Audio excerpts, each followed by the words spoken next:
So you want to shoot a horror film and you want to put a little gore in there. Maybe you want to, I don't know, smash someone's skull with a baseball bat. Yeah, that's pretty cool. Guess what? You're in luck because today I'm going to show you how to do just that. So get a bat and get a body and get ready to smash some skulls.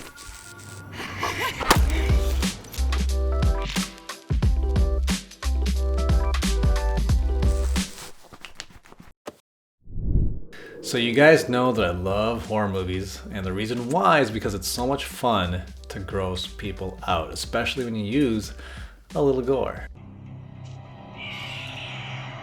So last video I did, I showed you guys how to turn a man into a werewolf with a single cut, and today I'm going to show you how to smash a man's head in using 0 computer graphics and just a couple of props and a couple of shots.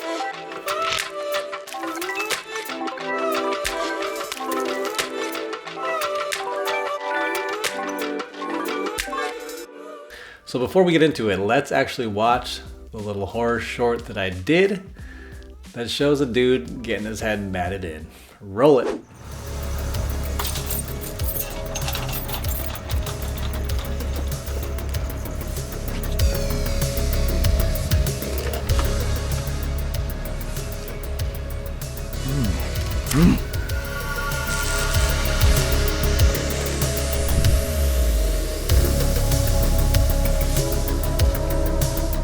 My money.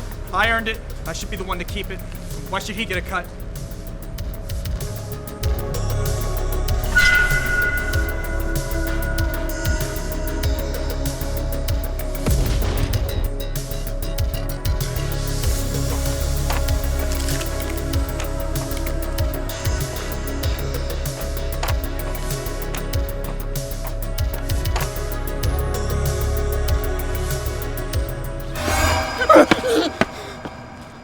You. I was just on the way to give you your share. Here, take it. That's all I've got. I swear. Please, just let me go. You know, I'm feeling charitable. If it's a 5, you walk.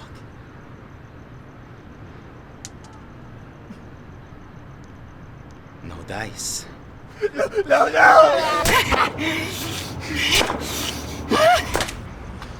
My hallucinatory serum is working.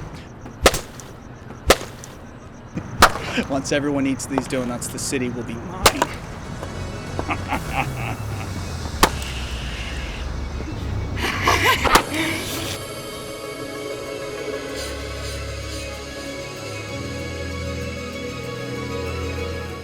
So I decided to shoot this horror short in Chinatown, baby. But let's take a look at what makes this location so cool. First of all, you've got these awesome street lamps all over the place, offering a lot of good light. Second, there's hardly anybody around. Getting a location where there's hardly anybody else around, especially if you're doing a horror short, helps to sell the creepy vibe. Third, you got beautiful textures like the wall coloring, the gates, the streets, the building design. So not everybody lives in Los Angeles or a big city, so you might not find a location just like Chinatown, but that's okay. Wherever you live, go out and find a spot that's well lit, but also has some shadowy spots, that has very few people, but also has those textures, those visual variety in the buildings, the colors, and you'll be able to make a really cool short film.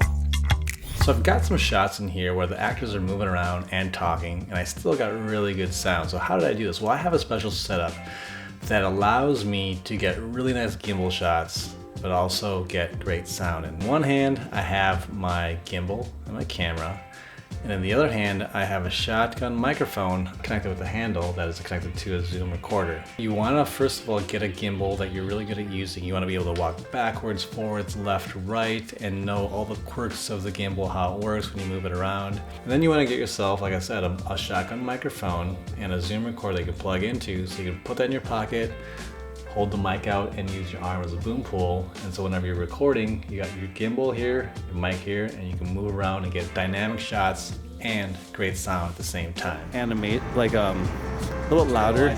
Yeah. Yep.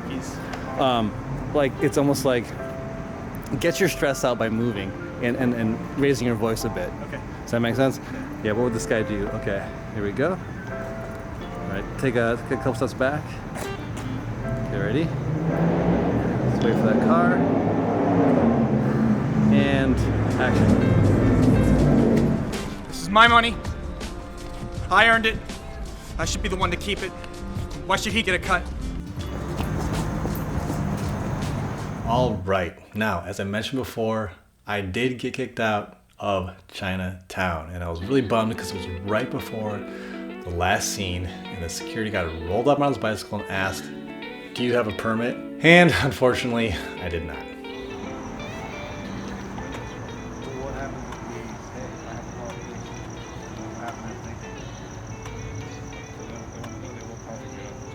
So what do you do if this happens to you? Now, I've seen a lot of people get upset, try to argue, try to yell at the dude, but here's the thing. I don't like to go that route. In my opinion, the best thing to do is be kind, courteous, and respectful to whoever it is that's telling you to get out of there. Now, the reason why I do this is A, they're just doing their job. You know, they're not trying to pick on you. So don't take that shit personally. 2, a lot of the times you can get some decent results if you just treat the person who's talking to you with some respect. So I was very frank with the dude. I said, "Hey, I don't have a permit, but we have one more scene to do. Would you mind if I stuck around and shot this before we left?" He didn't buy it though. And you know, not everyone is gonna buy it and allow you to finish what you're doing, but that is how I approached it. So if you ever are kicked out of where you're shooting, just keep in mind, A, be kind and courteous and respectful. B, be very assertive with what you do want. Say, "Hey, you know, we're almost finished. Could I get a half hour more? Could I get one more hour to finish what I'm doing, and then we'll get out of here?" Because a lot of the times people will agree with you as long as you respect what they're doing and, you know, are polite to them. Keep those things in mind, and if you get kicked out, try those and see if they work. For me, it's actually had a really good success rate. I'd say maybe 70% success rate. But if all else fails, you always have to have a plan B.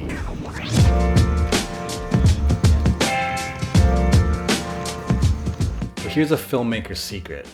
When we got kicked out, I was pretty disappointed. I was this close to just calling it off for the night. For whatever reason, when we got to my plan B location, I wasn't feeling it. I was bummed about the Chinatown thing. And I was this close to just saying, "Hey guys, I'm sorry, but let's just call it a night and go home." But see, you as the audience would never know this watching the film. You would never know that, oh, he must have got kicked out, which is why they shot it there. So that's why it's so important. If you do get kicked out, or if you run into some sort of hiccup while filming, you put excuses and your own bullshit aside and you get the job done regardless of what happens. I'm a huge believer that if you're the producer, the director, the filmmaker, you make sure the film gets done no matter what. It's your responsibility. You've made a promise to your crew, your actors, and you find a way to make it happen. No excuses allowed. No dice.